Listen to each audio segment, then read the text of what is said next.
held on June 18th, 1909. Remember, our first road race was held in 1910. It's promoted by the Chicago Motor Club. There was a race for heavy cars and light cars, as there were in other races, and they had a car, prized the Colby Cup for heavy cars, won by a guy by the name of Louis Chevrolet, and yes, he is the guy that would have a whole line named after him. And he was a Buick mechanic at that time. And actually, we did have another Buick mechanic, I believe it was Walter Marr, who started a company in Elgin called the Marr Car. So the connection to the big name manufacturers is very much part of Elgin. There was just one major problem with that particular race there was only one paying ticket holder. The grandstand was empty.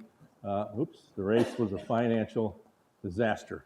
So a lot of people snuck in, and they really didn't have the right way to run a race to make sure people passed through this gate and paid for this and that type of thing. So that race didn't work out. But Frank Wood from Elgin knew about all these, followed these races, and he had an idea. We should have, I don't think it was in his head just because of this, we should have a race like this in Elgin. We should have a national road race. We should bring the best drivers to Elgin for a road race. And he did interest different people in this idea. He had in mind an 8.5-mile course on what were then rural roads west of Elgin, and they're still partly rural roads. Why would we come to Elgin to race? And he would answer to them, there's no steep hills here. There's no railroad tracks to pass through. You don't have to wait for trains or even grade difference because of railroad tracks. There are no crossroads and no population centers to pass through. So that's why Elgin would be a good spot to put a new course in. Not an oval, if you will, but a race course that would be laid out on the roads around here. Why else should we come to Elgin? He responded, it's close to Chicago. It's served by an excellent streetcar system.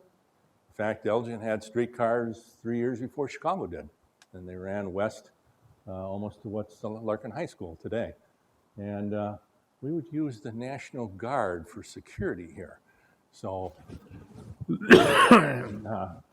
knew how to make that happen. So we got going. In May 1910, the Elgin Automobile Association was formed to promote and set up this race. And they organized with $20,000 of stock.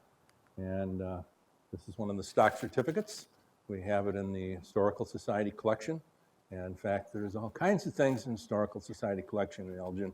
I hope you visit that sometime, including a great display of these road races, but that's a little advertising for that. So this is what the course would look like. And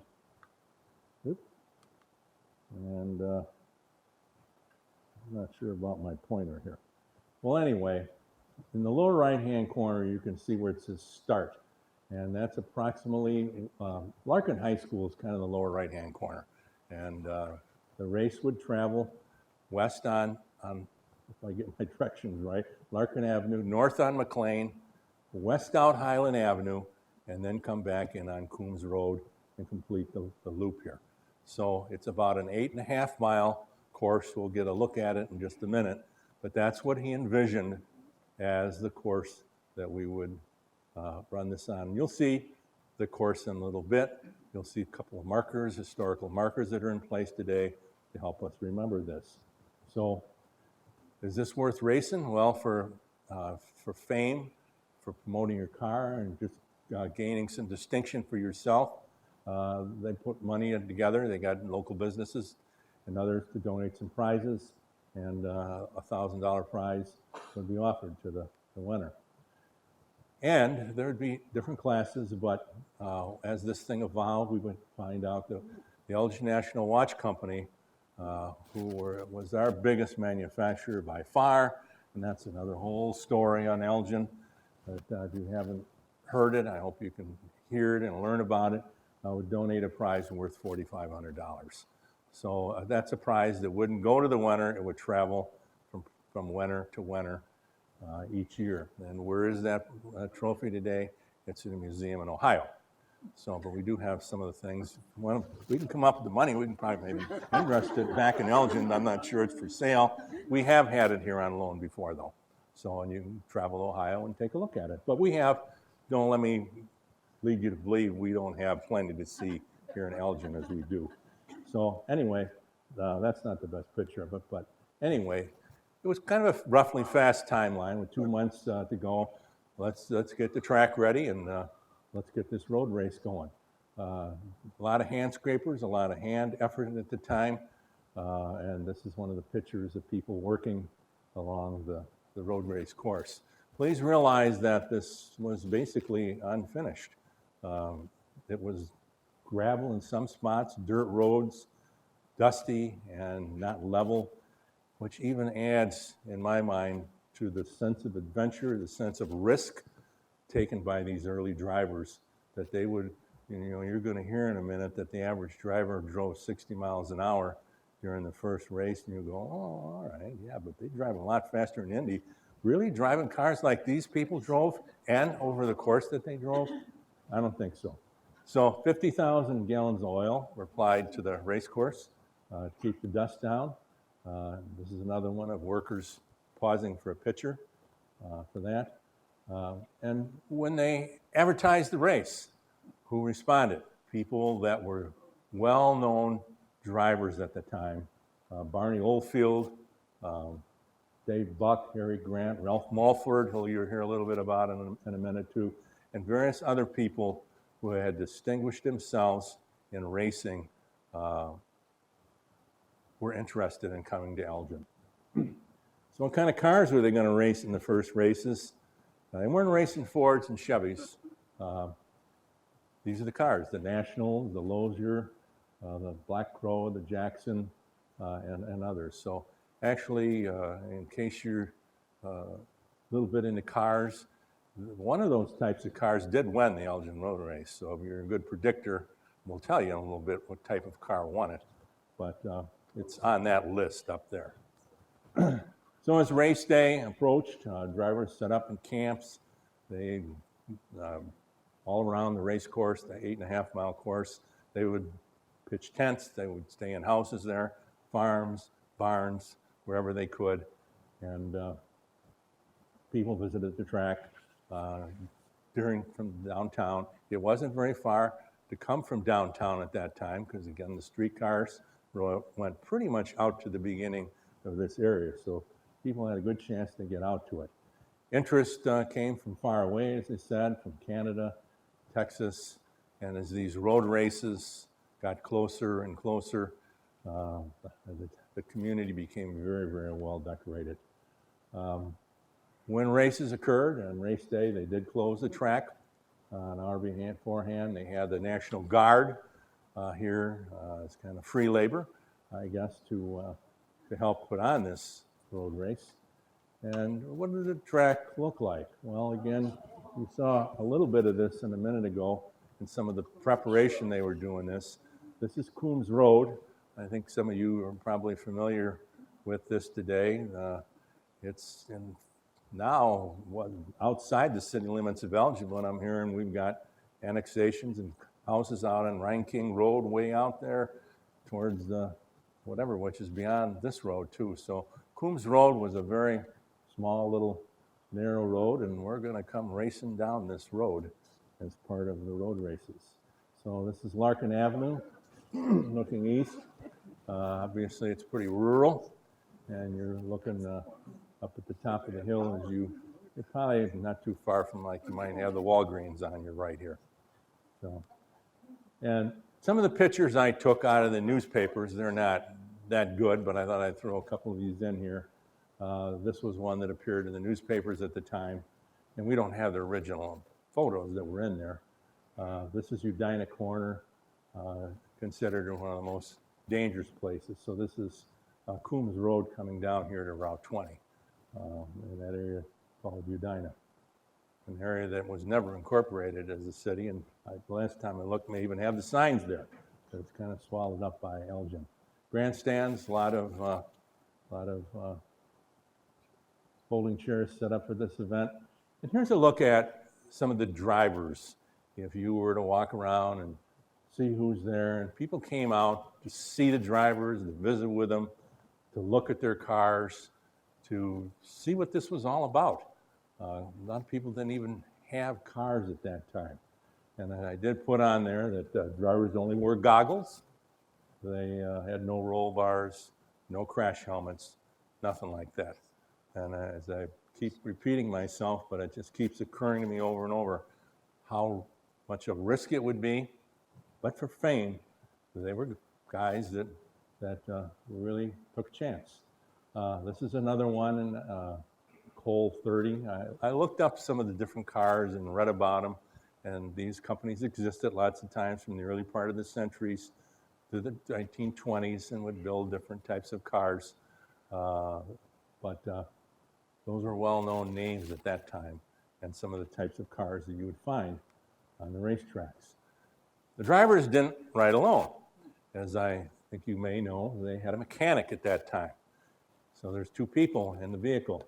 So what's the mechanic there? Well, the keeping company, I guess, but to pump oil, to watch the gauges, to look out for other race cars, deal with spare tires, tools, keep the car running.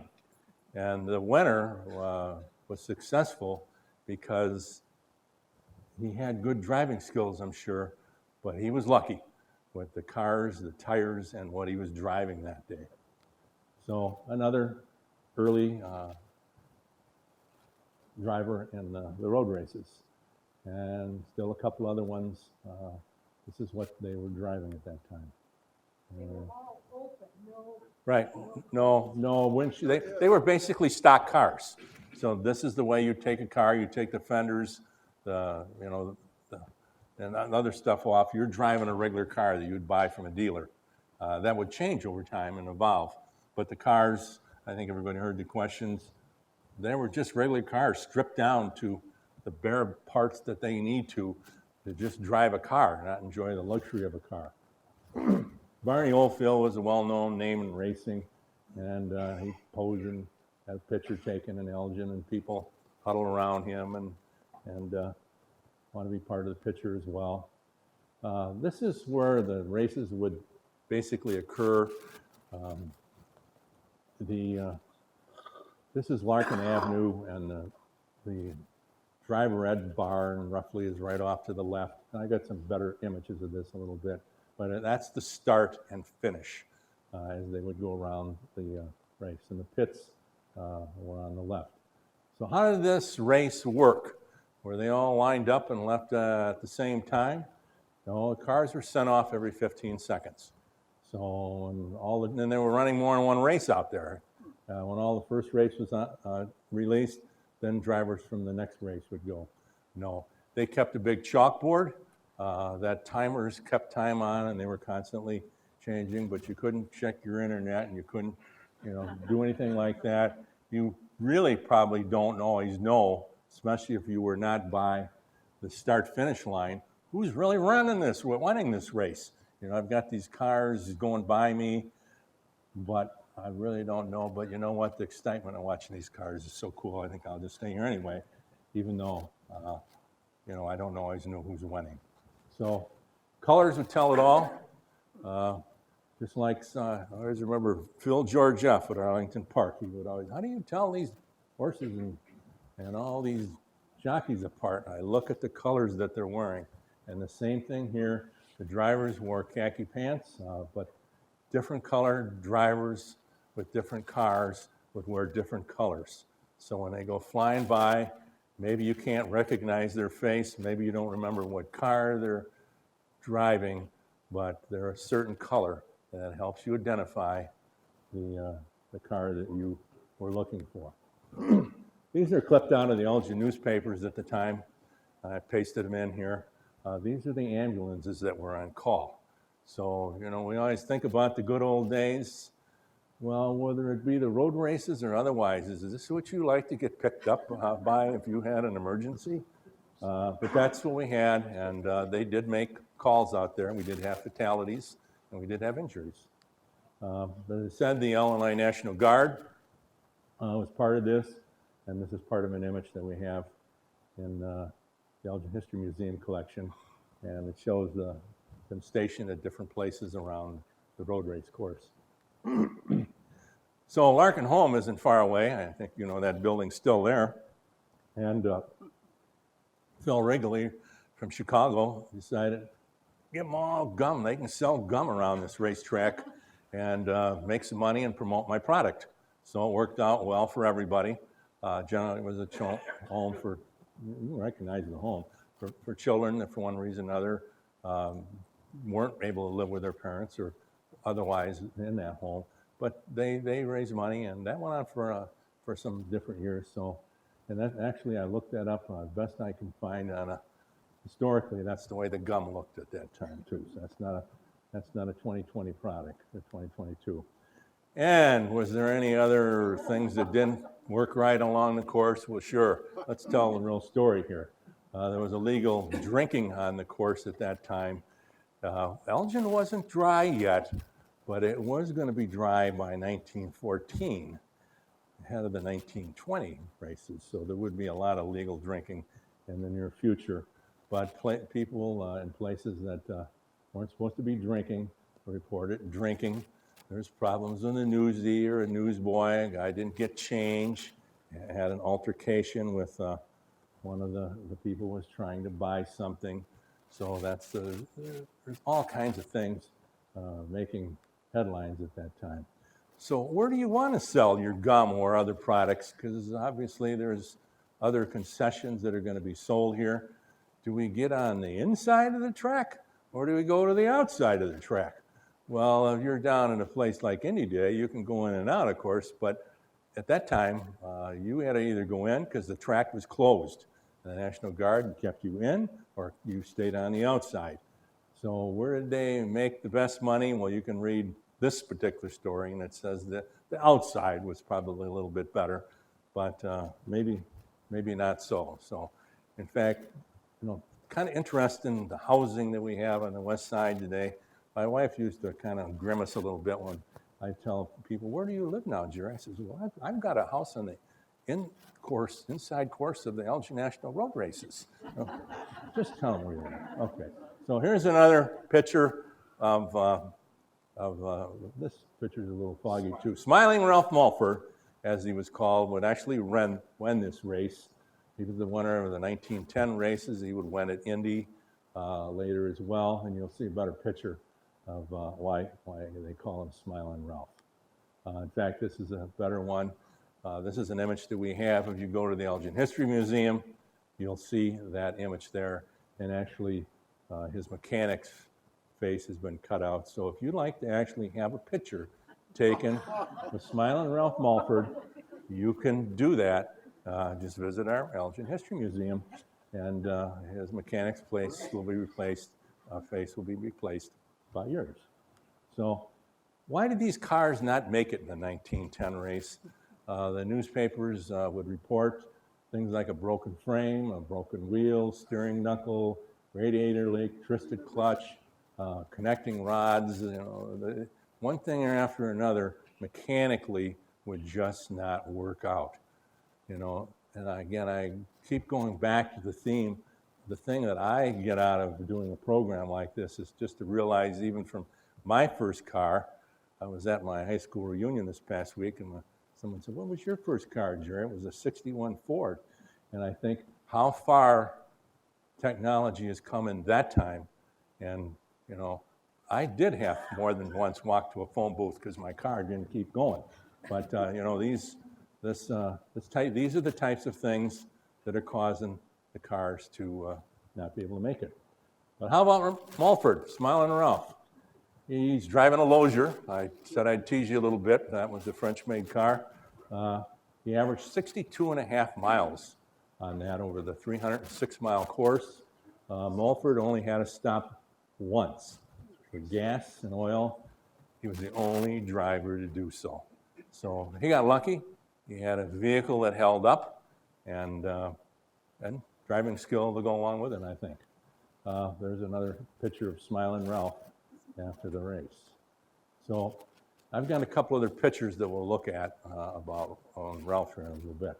So I'm not going to go through every race here and keep you here all night as we can, but here's some different things that would occur in the years ahead. So in 1911, they wanted to try to bring this back out again. There was enthusiasm for it, but one woman who said she didn't get her complimentary tickets, 1910, kind of held things up for a little while. And there was always the negotiations with the different farmers along the way who were entitled to free tickets and other compensation. You're running this race in front of their farms, and you're cutting off traffic along a state highway. So it all has to work out, and that was some of the things that would really be an issue over time. So the road races were promoted with big signs like that, and the $2 to park at Hornbeak's Grove. That was, by the way, where Larkin High School is. And I think I got another sign in here somewhere. If you're driving a Buick, you can get in for free in one area. And they did put pictures out in the paper that they were improving the course. And that was one of them. And I suppose that road looks a little bit better than it did during the first year. Just some different scenes. These from 1911 show all the activity in the pits. We think mechanically with cars, the challenges and the evolution of the vehicle, but the tire industry is another industry over years that's made better and better tires that can withstand the speed and all that's an endurance of going through a race like this. This is a classic picture that's sometimes promoted with programs about the road races. This is the corner of Larkin and McLean. So this vehicle is coming in on Larkin Avenue and turning the course and going north up McLean here. So, hauling along pretty good. So on another 1911 card that promotes the road races. This is what it looked like in 1911. Again, you're roughly near the Larkin High School driver ed barn. There used to be a fire barn there.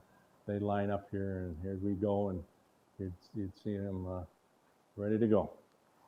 So, and 1911 crowds in the grandstand. And here's a couple other pictures. This one's driving a Mercer, and we had another race for what was called the Kane County Cup.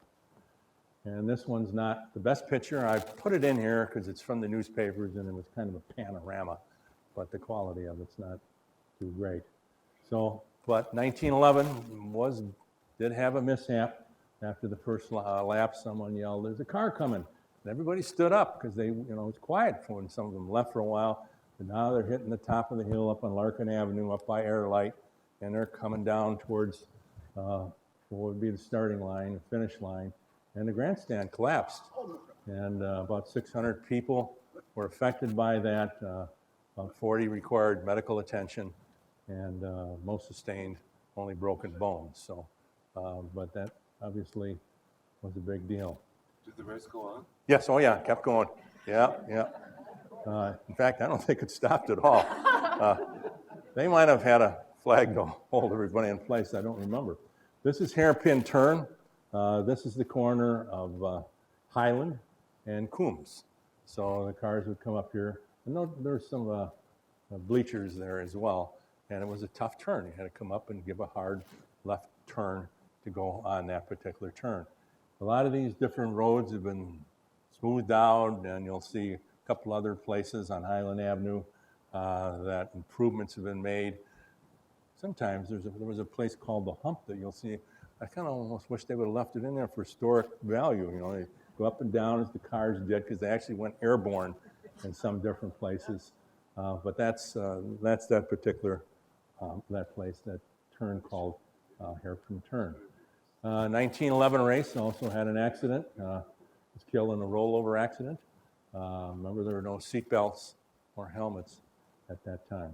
So, 1911 winter, Len Ziegel driving a car called the National, and notice the speed, average speed's going up here now, 66.5 miles per hour, so 5 or 6 miles an hour more. 1912, and again, I'm not going to take you through all these.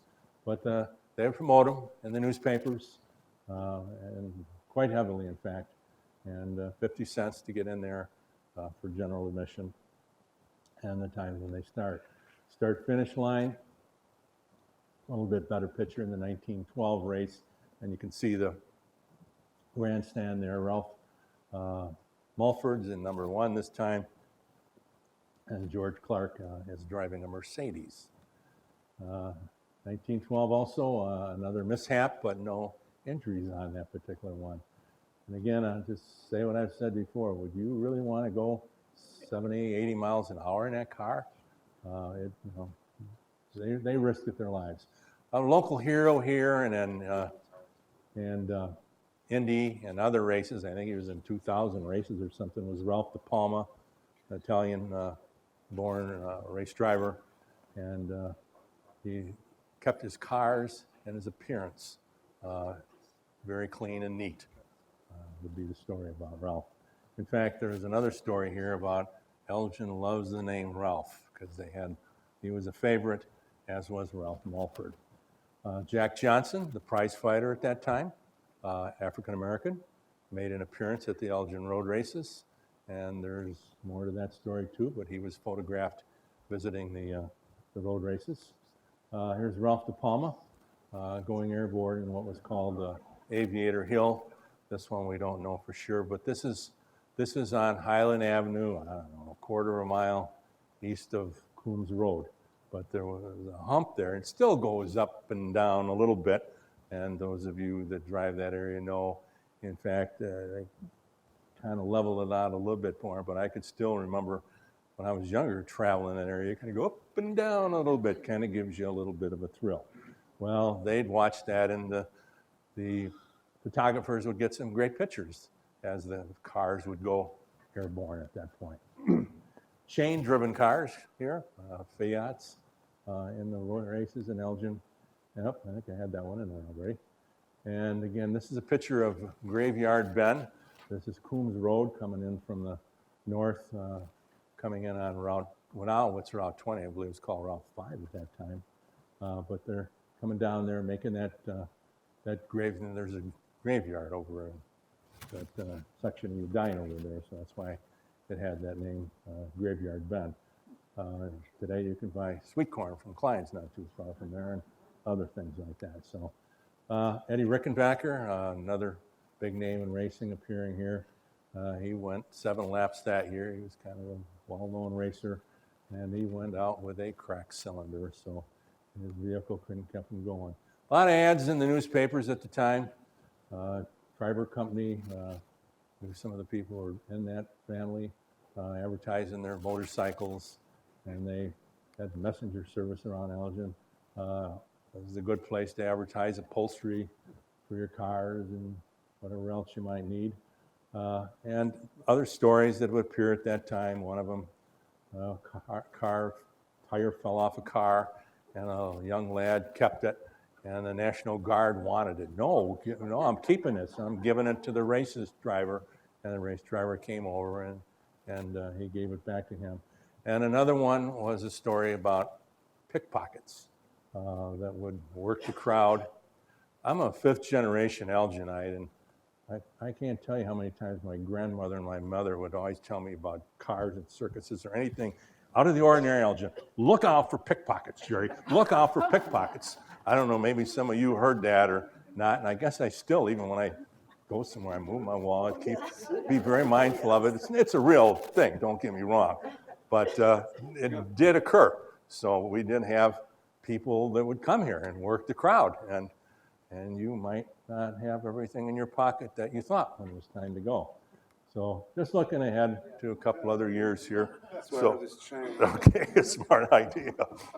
So free parking if you're driving a Buick, as I said, for that. Some of the other cars, this company built race cars at the time and still out there from what I can tell, but $750 for one of their cars. So tires, Goodyear was around advertising their product. Ziegler's, which would be a company or business that still is involved with Ace Hardware today. I don't want to take a lot of time with it. 1913, a lot of this looks similar. at the start of the races.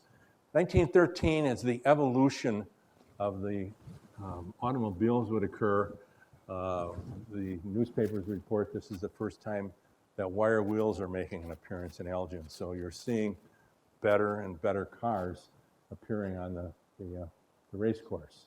And they did run a motorcycle race this year. It was for one time, and I've got a bigger picture of it that we could put on, but they were running the same course for a motorcycle race. Eddie Rickenbacker, the noted World War I aviator, raced in Elgin, and they didn't want any time here in 1914. Just looking at downtown Elgin on race day, this to the right would be like where the Tower Building is, the intersection of Chicago Street, of Grove and Douglas, where all our streetcars converge down there. And our bus depot isn't far away today. But it was a very, very busy scene. And you could reach Elgin by two different railroads at the time. You got an interurban going out to Belvedere. So this is the transportation hub of downtown Elgin. And it's a very, very busy place. And that's a nice, clear picture of what it was like down there that day. Other stories, you see them, the newspapers are loaded with them about busting into camps after dark and stealing people's stuff. And you can come up to the newspapers and read them online here at the library with me any day you want, and we'll show you all these stories. They're right there. Lining up for the 1914 races, kind of similar. Ralph De Palma, this is in downtown Elgin on South Grove Avenue, kind of a local hero, good-looking guy, kept the cars impeccable, and he's taking a picture in front of Moody's Garage, which is on South Grove Avenue, about where Prairie Street cuts into there.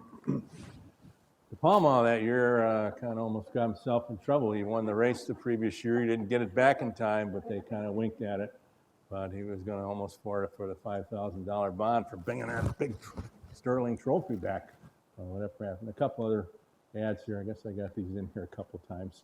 Here's a couple pictures of people speeding down the track west from the grandstand. And another one, person killed in 1914. His car clipped another. And take a look at those. And as I said, the newspapers ran a story. We seem to like the name Ralph in Elgin because we like Ralph De Palma and Ralph Mulford, but they would appear in many other races. So did we set big crowd records? Sure we did. 100,000 1914.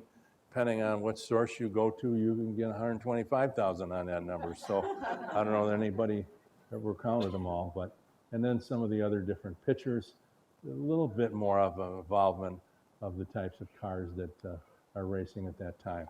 Not everybody liked these races, by the way. We had one clergyman made it into the newspapers. He said, "These races are more cruel than the brutal bullfights of Spain. No better in spirit than the gladiator contests of early centuries and the arena of the Roman Colosseum." So, and you know, when he witnessed death and other things and injuries, you gotta, you know, somewhere he's making some statements that this is kind of a tough thing to be putting on here. But I don't think his spirit ever caught on, and auto racing would continue and grow and across the nation, and still does. So, and then a couple other pictures from 1914. 1914, there were 20 cars, only 8 finished. Wooden spokes were replaced by steel spokes. So, and De Palma won that race. Won that race. Now we're getting up to much higher speeds at 74 miles an hour. We were just over 60 during that first race. So, 1919, that's a resurgence of racing. It was suspended during World War I. There were 14 cars, and only two withdrew because of lack of parts. And there's other reasons that the racing would die off. But in 1914, we've got Duesenbergers and 8-cylinder cars going, and some 3-cylinder, 4-cylinder cars as well. the cubic inch displacement of the engine is getting bigger and bigger. Ralph Mulford led that race to our favorite, but he had a withdraw because of engine problems. And another one won the race with 74. There were two different races during some of those years. Vandalism on the course, $500 reward for some of the things that were happening. And the last race, other than the 1933 race, we had an introduction of front wheel brakes at that time and let the drivers corner better. What do you mean? How does that make a difference? We've got roughly 4 corners to this course, and it's not like the Indy where it's an oval. So the drivers come up, got to slow down and turn. And even though they improved the course, it was still a bit of a turn. So these better brakes let them come up to that corner at an even higher speed, slow down, make the turn, and keep on going. So it's the evolution of the car, the automobile again, during the time of that. Graveyard Bend, which is where they had to make a tough turn there, coming south on Coombs. One time, the newspaper reported that Palmer overran the corner and went in a ravine. He drove through a cow's path and right back onto the track and kept going. Steel or hay bales were put out, straw bales were put out to protect the crowd, but as the races went on and on and on each year, the crowd was even much more at risk without the protection that we have in racing today. So Ralph De Palma won that one. Again, he was a local hero, and he went on. They changed the length of the courses as well over time. So, and there was another time where he overshot a corner when Mulford overshot Hornbeak Turn. That's Larkin at McLean. De Palma yelled out to Mulford, "Hey, Mulford's going downtown for lunch," because he wanted to turn, but he didn't make it. But he kept going on Larkin Avenue towards the downtown. These guys, and I'm sure people that are racing enthusiasts know the bantering, all the camaraderie and maybe competition, to say the least, between these drivers over the years. So, it's like any other sport, and I didn't even get but a taste of that. But it's a whole another side to this road racing thing. The last race, 1933, you can see much better cars here, and they're lined up, and it looks a whole lot different than it did, but it's the same place, right in front of roughly Larkin High School, and they ran a couple different races at that time. One race was all stock cars, and they were all brand new Fords. There was also Chevys, Plymouths, and one lone Dodge got into the race, but all those other manufacturing names are now being replaced by the American vehicles. And there was another one that had a Buick Special in it, and it was capable of going 150 miles an hour, and it could travel past the grandstand at 150 miles an hour. It was actually, that car there was demolished in an Indy crash in 1933. One of the reasons that the racing became, among other things, it became dangerous for the crowds in Elgin. They're traveling so fast, and the crowd's not protected, and that's why one of the reasons in Elgin road racing would no longer continue. But during that race, they brought back Barney Oldfield, he was a starter. Eddie Rickenbacker came back as a referee, and this is another one of the pictures taken from that 1933 race. We have a program in the Historical Society collection that I threw in here, and that's a picture of what Graveyard Bend looked like in 1933 at Coombs Plank and Route 20, and that would later become the corner where I forget the name of the longtime bar that was there. Pedersen's, yeah. I don't go to bars.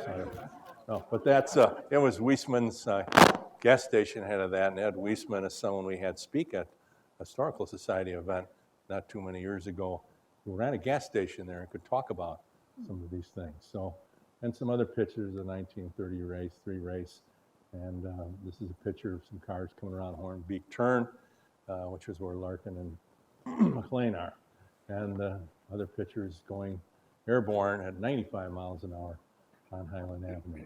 And I guess I got that picture in here twice. So some of the different winners over the years, I don't want to dwell on these, but you can see the types of cars that won. The very first car was a Loser with Mulford, then a National, a Mercedes, Stutz, and then a Buick Special finally in 1933. And other things promoting the road races. So I'm going to skip that one. This is another picture of the winner of the 1933 race of the Ford V8.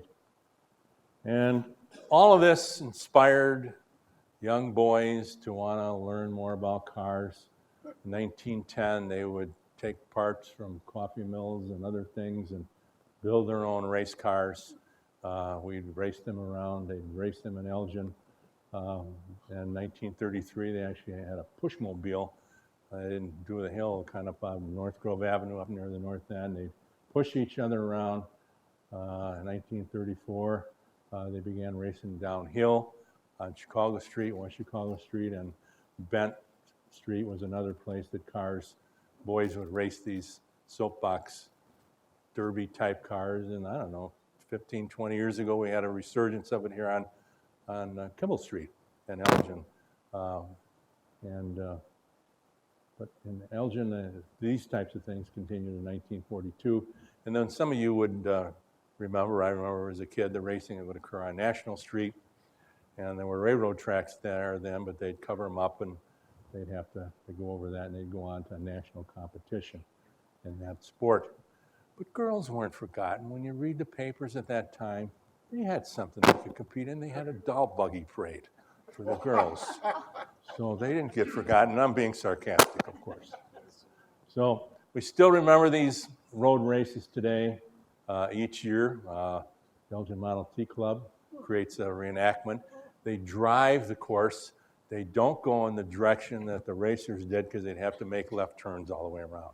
So this is Morrie Dyer, who's one of our preeminent road race historians. Probably knows way more than I could ever forget, leading that front car, and others from the Model T Club, and maybe some of them are here and want to make a comment here in a minute, making that round, of course. I think they took off 1 or 2 years because of COVID. I think they're bringing it back this year. What month does that take place usually? It's at the end of August. End of August. And in fact, I've got a little poster for it. It was one of my last slides here. This is a marker that sits in, I don't know if I have it in the right spot. This is a picture of a marker that sits in front of the driver ed barn for Larkin High School. During the 2010 races, Jack Shell's contractor turned it around for us so it would face the street. So if you go by now, you can see that marker. Go up and read it sometime. I'll show you a close-up. It's in the shape of a radiator of Ralph Mulford's car. And on the plaque is a list of the drivers that won each of the different years. And that's a better look at that plaque. So that's why that's in that seemingly different place. And I'm going to skip that too. This is the marker of text of the marker when we put together a road race marker for the road races, which commemorated their centennial in 2010. And Elgin has 4 historical markers. This was the last one that we put out for the dairy industry, 2 for the watch industry, and kind of stuff, remember. But when we approached the Historical Society, the State Historical Society in Springfield, who authorizes and works with the placement of these markers, and we told them what we were doing, and they said, well, you don't want one of these little markers. You got a lot of history here. So, I forget the number of words that we were allowed on there, but we went with the maximum number of words to tell this story. And I won't read it to you here. We'll keep going here tonight. But it basically summarizes it. If you'd like to see this, it's online, and the State Historical Society has images of a lot of state markers. But it's at Nestler and 20 in front of the bank there, not too far from Country Donuts and Maciano's, or give those places some commercials. But the text of it's there. We had to raise the money for this. The Historical Society undertook this project it was $2,000. The smaller markers were less.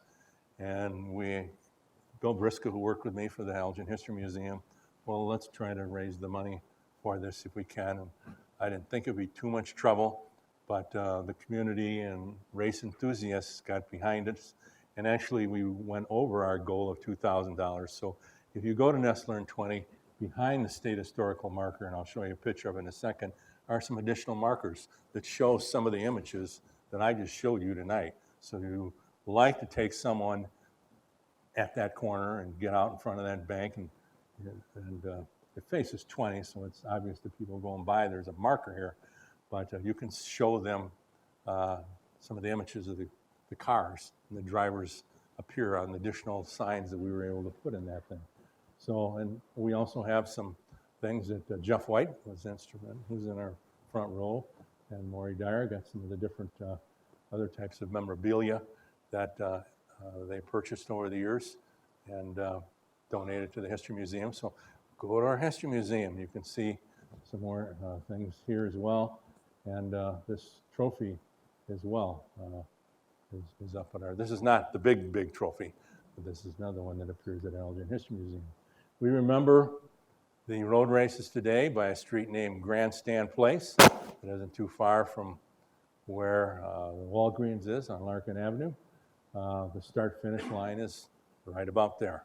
Doesn't look like any road races are going by here today, but that's where that is.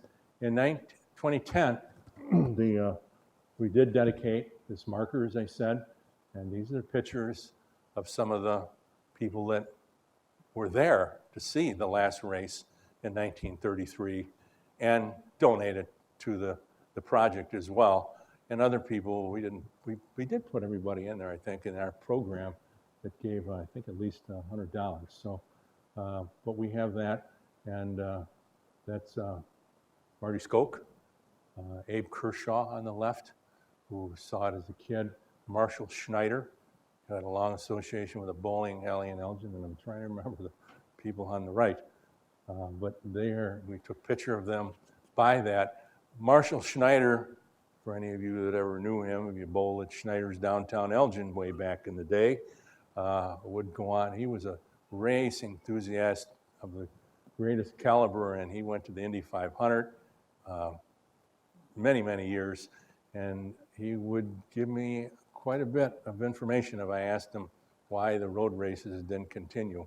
If we had done this, and this differently, sure, we'd be racing in Elgin today. So, there's all those different scenarios and stories about what would happen if a few things were different.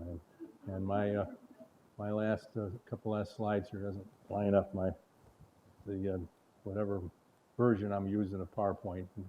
Got slipped a little bit, but there's that picture of Mulford again, kind of our local hero. Couple last highlights on Mulford. He'd race in 10 Indy races as well as in the Elgin, finishing 6th or better every time. Won a lot of prize money, and he also drove different types of vehicles during his time. What did Ralph Mulford? He came back to Elgin in 1970 when we dedicated that other little marker in front of what was then Larkin High School. It was then the fire barn there. He had a quote in the Elgin newspaper at that time. They had some festivities. It was the 50th anniversary. And I put that one in there because I think it kind of summarized it. His feelings. He says, I never competed in a race where better sportsmanship was displayed. Every driver was more than willing to give a faster car the right of way. Others risked their lives by giving way in order to leave a clear track. The mechanics were on the job all the time and acted as the eyes for the driver. So Ralph Mulford left us that statement about how he felt about racing in Elgin 50 years after that time. So what else do we see? This is more for fun. I went on eBay and found that thing. You can buy little dolls with the names of some of the racers here from Elgin. I don't know how old they are. I mean, they're pretty old, I guess. And but as far as street signs go, well, we do have Mulford Drive on the east side of Elgin and things like that. So I think I'm kind of at the end. And Jeff, I know you were part of a lot of this. There's two dolls. There's a guy in Dundee that owns them. Oh, okay. His story was that buy them in stores downtown Elgin when the races were. Okay, okay, Some lady had, he mowed her lawn for years, and when she got very old, okay, he came in here once, and we had okay, somebody telling what they were worth. okay. But yeah, I appreciate that. Souvenirs of the time, I think everybody can probably hear. So, and I appreciate those stories. And I said Jeff was, along with some others, made some contributions to the collection that we have at the Elgin History Museum. So that's kind of what I got here for about an hour. And if anybody had a couple quick comments or anything, I don't want to take all night. And I'll stay around here too for individual things. Let me go with Ron over here. Yeah. Jerry, I know a couple times you mentioned there was more than one race. Right. Was there multiple races every year? No, not each year. I'd have to look at it. Some years, some of them began and end. The big focus was the Elgin National, though. The Elgin. It's interesting that one winner is mentioned each year. Right. But there was more than one race. Depends on, yes, you can, in fact, that one slide I kind of slipped through, listed the different races and the winners during some other years. So the main focus was the Elgin National. Yes, way in the back. Oh, where do I have that? Oh, there it is. I slipped that in at the end here. Yes, actually, this hangs right on the door of the History Museum. You go through on on August, what is it, 20th? August 20th. 20th. It's a Saturday. It's a Saturday. Okay, that's the reenactment where they will drive the course on August 20th. I imagine it'll make the newspapers and social media and some things like that. Yes. What's the story as to why the large trophy is in Ohio? I think it's a racing museum area, and they had the money. I don't know, Jeff, can you comment on that? a very rich guy in Lake Forest back in the early 50s that went abroad and he bought it. And at some point, he was a big race car. He owned Case Western Reserve University as a museum. And they're the ones that got it. He lent it out to us for 2 or 3 months. I don't know when. Oh, several years ago now, yeah. So what is the museum it's at, do you know? Where is it at? Case Western Reserve. Case Western Reserve. Liz? Okay, so it's in Cleveland. Cleveland. We had it for 5 years. Okay. And we were hoping they forgot. Yeah. They don't really, they have been stored. Scary Blizzard was a very big one, and they went out there twice to talk to the Yeah. people, and they were like this close to donating it to the museum, but then they That's it's not. You can't even visit it. But the other publication about multiple races, or I don't know what. I'm not sure. oh, the road race guy.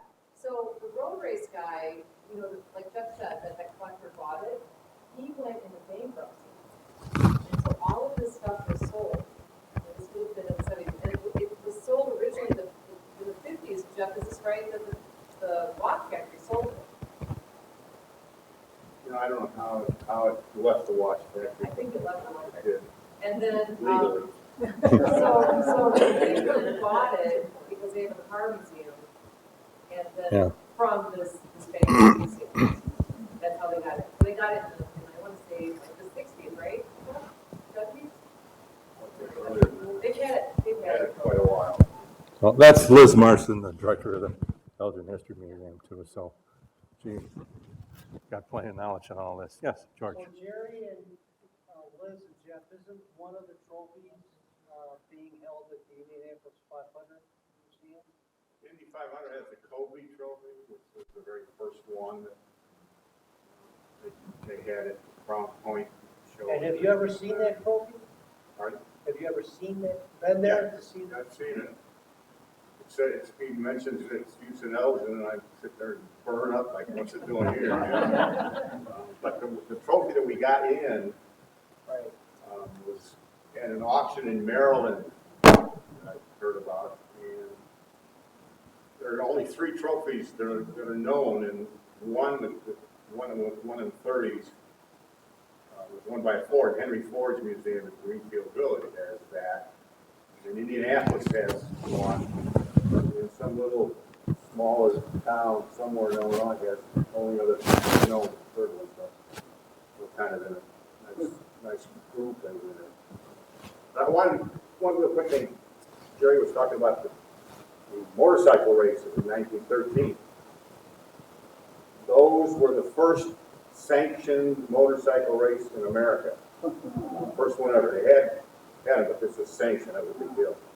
And in 2013, they had a little deal downtown for a party and all that stuff. So was that race run on the same track? Yeah. In fact, you've seen it was new to me, but a person that I know donated some other pictures of the road races just a couple of weeks ago that I took to the museum. They're all lined up, all the motorcycles on that one. I just showed one of these. Yes? Well, you indicated it was 8.5 mile track. It would change over time. Okay. Yeah. Basically. Yeah. More or less. So it looked like they ran 300 miles, so it was about, what, 30 laps? I guess if I did the math on that around there, yeah. Okay, just curious how Yeah. many laps would have been. Right. Jerry, would it be a problem to go back to the list of drivers? Yeah. And I can leave it on that when we get done here.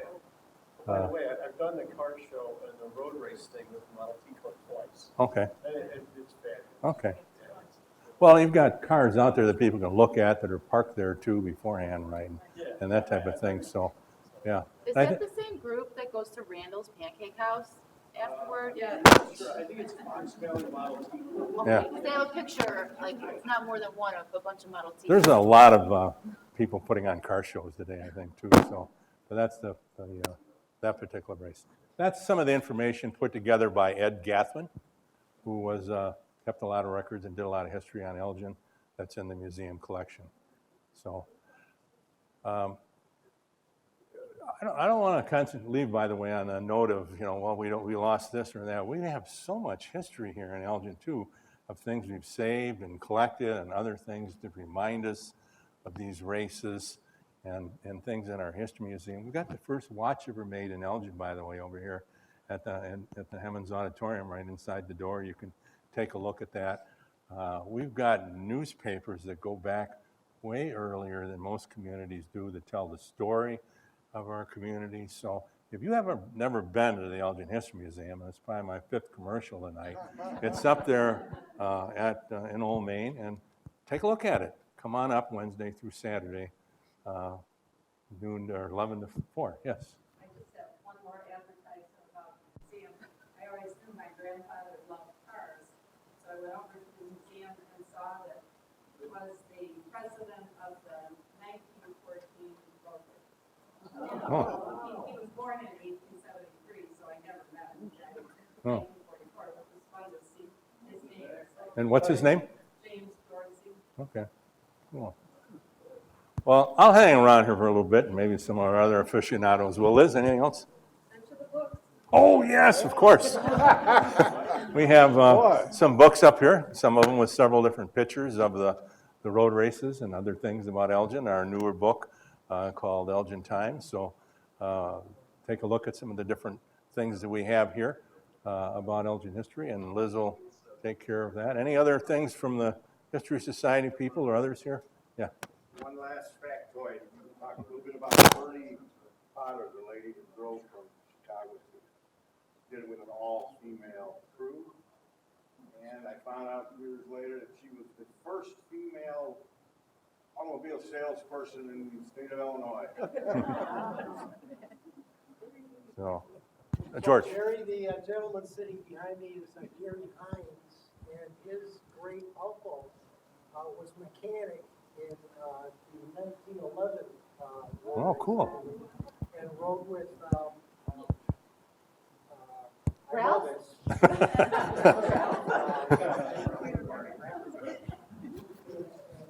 Harry Grant. He rode Okay, with well, Harry I've seen the name here, We sure. have a picture of Yeah, Uncle Ted with Harry Grant. well, that's cool. So, Yeah, that's very cool. a lot of connections, I think, if we stop and think about them, and the stories that other next generation can tell about what it was. So, a lot of cool stuff going on in Elgin. A lot of people remember it, document it, tell other people about it, and get involved with our museum. Maybe you can do a program here someday too, and share your stuff. We don't get paid for these things. So, well, I'll hang around again and so will others, and thank you for coming here tonight.